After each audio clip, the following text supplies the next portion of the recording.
Hello बच्चा party, welcome to Vedanam academy. बच्चों, इससे पहले हम Newton second law of motion पढ़ चुके हैं।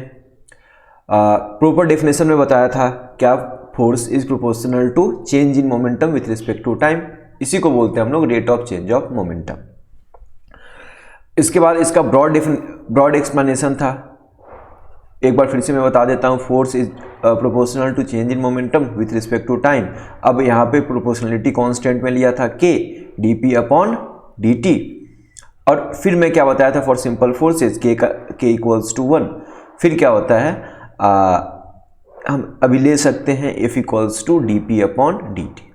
और मैंने क्या बताया था, कुछ एग्जांपल्स लिए थे जिसमें मैंने बताया था कि फोर्स हमेशा कांस्टेंट नहीं रहता, फोर्स वेरिएबल भी मास हमेशा कांस्टेंट नहीं होता, मास वेरिएबल भी होता है। तो अभी हम इस पे क्वेश्चंस करेंगे इस वीडियो लेक्चर में। हम लोग अगर मास वेरी कर रहा है तो क्या होगा, उस पर हम लोग क्वेश्चन करने वाले हैं। ओके, तो यहाँ पे क्या है कि इसको मैंने बताया था, ये d upon dt, mass into velocity, किसको क्या लिख सकते हैं, मोमेंटम को लिख सकते हैं। ओके, फिर यहाँ पे मैंने क्या बताया था, अगर दो वेरिएबल हैं u इंटू वी, इसके डिफ्रेंसिएशन के बारे में मैं लास्ट क्लास में बताया था कि अगर ऐसे हम इसको हम पहले पढ़ चुके हैं कि अगर दो वेरिएबल्स हैं, इसको जब डिफ्रेंसिएशन करेंगे तो क्या पहले को लिख दिए, दूसरे को डिफ्रेंशिएट किए, प्लस दूसरे को लिख दिए, पहले को डिफ्रेंशिएट किए। तो यहाँ पे क्या है, मास भी वेरिएबल है, वेलोसिटी भी वेरिएबल है। तो हम क्या करेंगे, एक बार मास को लिख देंगे, वेलोसिटी को डिफ्रेंशिएट करेंगे, प्लस वेलोसिटी को लिख देंगे और मास को डिफरेंशिएट करेंगे। तो यहाँ से dv अपॉन dt क्या होता है, एक्सेलरेशन। तो यहाँ पे ma change in velocity with respect to time क्या होता है, एक्सेलरेशन। तो ma प्लस ये v dm अपॉन dt। यहाँ तक हम लास्ट लेक्चर में पढ़ चुके हैं। अब हमें इस पे कुछ क्वेश्चंस करने हैं। नॉर्मली हमें ये तो फार्मूला समझ में आता है, इस पे हम क्वेश्चन भी कर चुके हैं, बहुत बार कर चुके हैं। अगर एक ऑब्जेक्ट है, यहाँ पे इस ऑब्जेक्ट का मास अगर 2 kg है यहाँ पे, और इनिशियल वेलोसिटी इसका 20 मीटर पर सेकेंड है, 10 सेकेंड के बाद इसका ऑब्जेक्ट का वेलोसिटी हो जाता है, ये 2 kg का ऑब्जेक्ट है, यहाँ पे इसका वेलोसिटी हो जाता है 40 मीटर पर सेकेंड। तो हम इसमें फोर्स फाइंड करना होता है हमें। तो क्या है, सबसे पहले हमें एक्सेलरेशन फाइंड करना पड़ेगा। Acceleration is what, change in velocity with respect change in velocity upon time. तो वेलोसिटी क्या है, final velocity minus initial velocity upon time taken. तो फाइनल वेलोसिटी क्या हो जाएगा 40, इनिशियल वेलोसिटी क्या हो जाएगा 20, और टाइम क्या लगा 10 सेकेंड। तो यहाँ पे लिख सकते हैं 20 अपॉन 10 क्या हो जाएगा 2 metre per second square acceleration है। और फोर्स क्या होता है, force equals to mass multiplied by acceleration. Mass कितना है ऑब्जेक्ट का 2 kg इंटू 2 क्या हो जाएगा 4 न्यूटन। मतलब क्या है, अगर हम फोर्स का एसआई यूनिट देखें तो एसआई यूनिट फोर्स का क्या होगा, न्यूटन।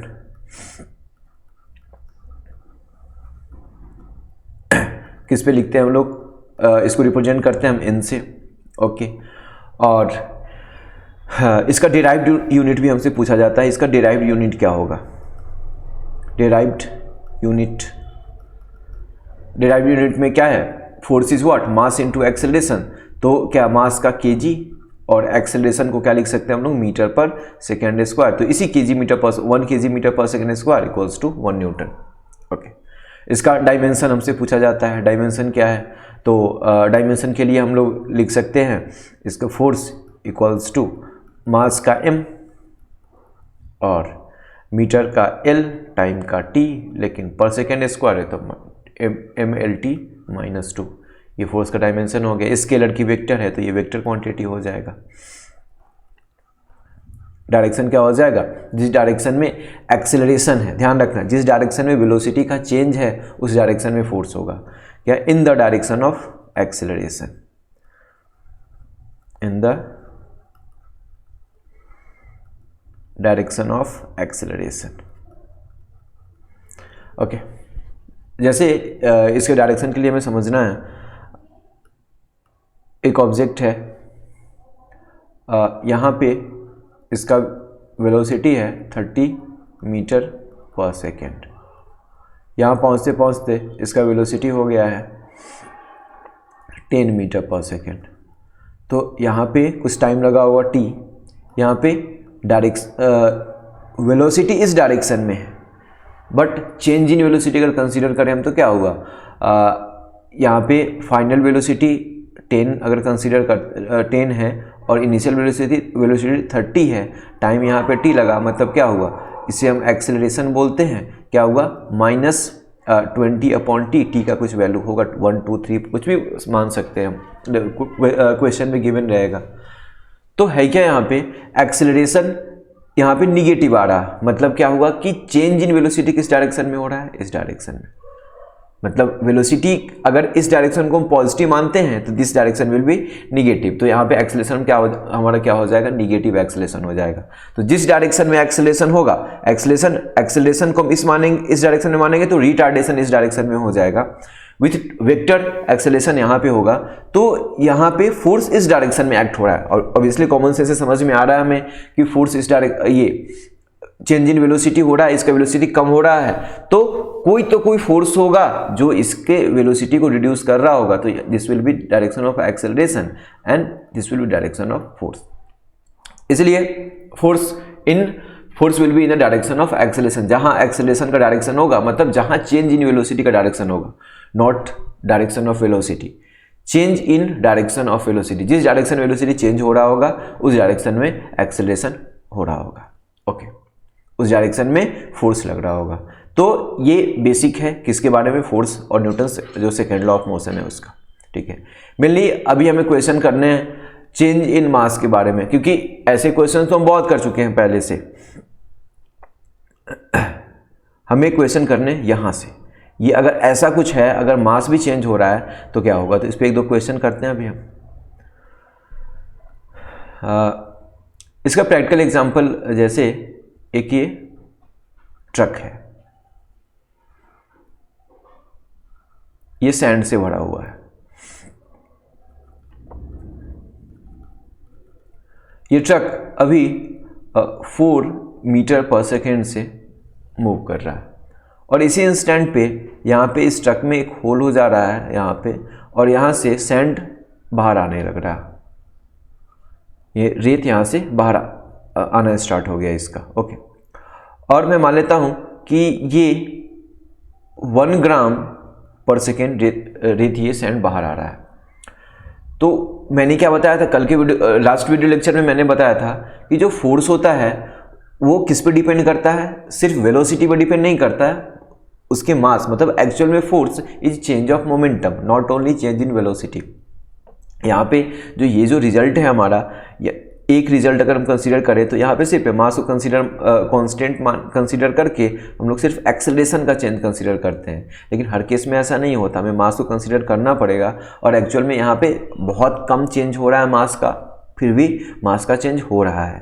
तो यहाँ पे ये जो सैंड का यहाँ पे जो वेलोसिटी का चेंज हो रहा है, वो वेलोसिटी कांस्टेंट है, लेकिन मास का चेंज हो रहा है, तो मास के चेंज के कारण क्या हो जाएगा, मोमेंटम का चेंज होगा, और मोमेंटम के चेंज होने के कारण क्या हो जाएगा, फोर्स क्रिएट होगा, फोर्स यहाँ पे एक्ट हो रहा है। तो हमें फाइंड करना है कि force applied on this truck, इस चेंज ऑफ मास मतलब change in momentum, velocity constant है फिर भी चेंज इन मोमेंटम के कारण कितना ये फोर्स एक्ट हो रहा होगा। तो हमें पता है क्या, F इक्वल्स टू, इसे क्वेश्चन नंबर 1 ले सकते हैं, F equals to m dv upon dt plus v dm upon dt। तो यहाँ पे dv upon dt change in velocity with respect to time क्या है, 0, क्योंकि यहाँ पे वेलोसिटी चेंज नहीं हो रहा है, तो ये पोर्शन हो गया हमारा 0। फोर्स इक्वल्स टू कितना हो जाएगा, v dm अपॉन dt। अब ये क्या बोला है, 1 ग्राम पर सेकेंड के रेट से मास चेंज हो रहा है, तो dm अपॉन dt का वैल्यू हमें गिवन है, dm अपॉन dt यही है हमें 1 ग्राम पर सेकेंड, मतलब कि 1 सेकेंड में कितना मास चेंज हो रहा है, 1 ग्राम, यही हमसे पूछा गया यहाँ पे। तो क्या हो जाएगा, 1 ग्राम पर सेकेंड, इसे हम केजी में चेंज करेंगे, 10⁻³ kg पर सेकेंड। ठीक है, अच्छा यहाँ पे क्वेश्चन में और क्या गिवन रहता है, क्वेश्चन में गिवन रहता है इस ट्रक का मास देगा, जैसे मान लेते हैं 1000 kg है ये, 1000 kg का मास। अभी इस क्वेश्चन में नीड नहीं है इस चीज़ की, लेकिन फिर भी क्वेश्चन में गिवन रहता है। ओके, तो यहाँ पे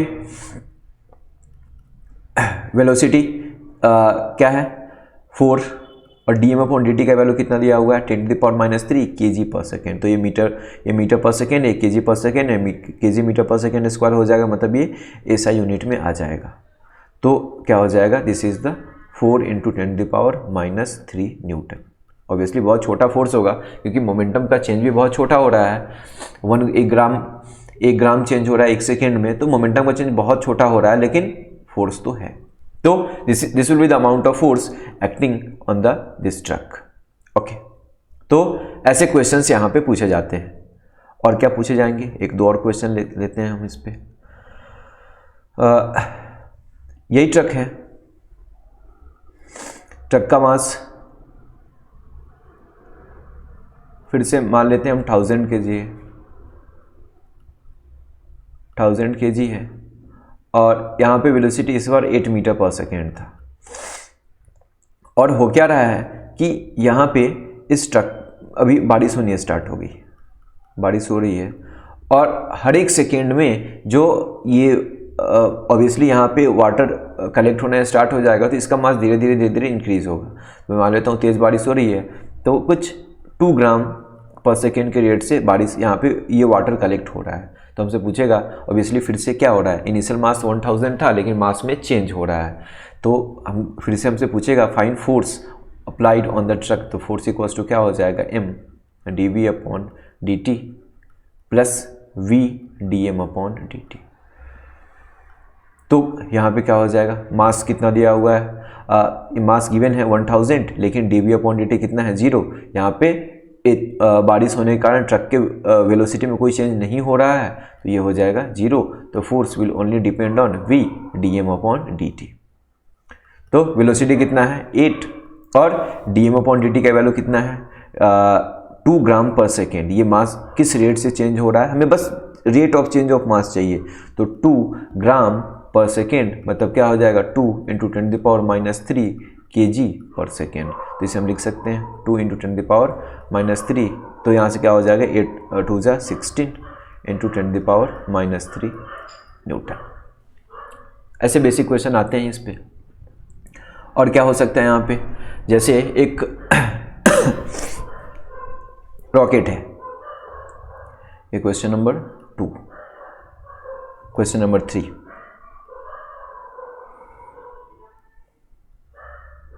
रॉकेट है जो हेड कर रहा है ऊपर की तरफ, यहाँ पे फ्यूल बढ़ा हुआ है। ये मान लेते हैं अभी 500 मीटर/s से 500 मीटर/s के स्पीड से ऊपर जा रहा है, और ये इसका मास हम 2000 kg मान लेते हैं अभी के लिए। यहाँ पे फ्यूल बर्न हो रहा है, और फ्यूल बर्न होने के कारण जो रेट ऑफ फ्यूल बर्न हो रहा है जिससे ये एग्जॉस्ट हो रहा है, दैट इज 1 kg/s। 1 सेकेंड में कितना फ्यूल बर्न हो जा रहा है, 1 kg बर्न हो रहा है। तो अभी हमसे पूछा गया है कि फाइंड फोर्स अप्लाइड, कि कितना फोर्स अप्लाई हो रहा होगा। तो फोर्स इक्वल्स टू फिर से क्या है m/dv/dt प्लस v dm/dt। तो कितना हो जाएगा, यहाँ पे फिर से वेलोसिटी में कोई चेंज नहीं हो रहा है, वेलोसिटी सिर्फ 500 मीटर/s है, तो ये चेंज 0 हो जाएगा, v dm/dt। ये हो जाएगा फोर्स। कितना वेलोसिटी का वैल्यू गिवन है हमें 500 मीटर/s, और dm/dt क्या है 1 kg/s। तो ये बस कितना हो गया 500 न्यूटन। ज़्यादा नहीं सोचना है हमें, बस जो वैल्यूज़ गिवन है उसके अकॉर्डिंग जो वैल्यूज़ गिवन है हमें उसके अकॉर्डिंग वैल्यूज़ पुट करना हमें, और कॉन्सेप्ट हमें समझना जरूरी है कि क्या चेंज हो सकता है, यहाँ पे क्या चेंज हो रहा है। ठीक है, अभी इसमें ये तो बेसिक क्वेश्चन है। एक और टाइप का क्वेश्चन यहाँ से पूछा जा सकता है, वो भी हम लोग नॉर्मली यहाँ से नीट में और जेई में तो कम आता है, मेनली यहाँ पे नीट में क्वेश्चंस आते हैं। तो एक और टाइप का क्वेश्चन हम देख लेते हैं यहाँ पे। जैसे यही ट्रक है,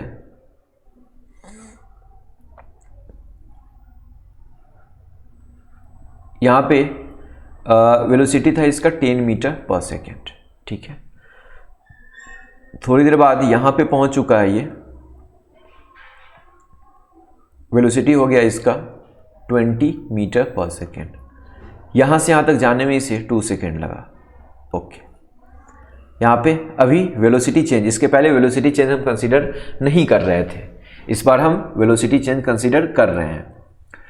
तो इस ट्रक का मास मान लेता मैं, चलो 1000 kg फिर से मानते हैं, ये 1000 kg है, यहाँ भी ये 1000 kg ही है, ठीक है। बट चेंज क्या हो रहा है, यहाँ पे बारिश हो रही है,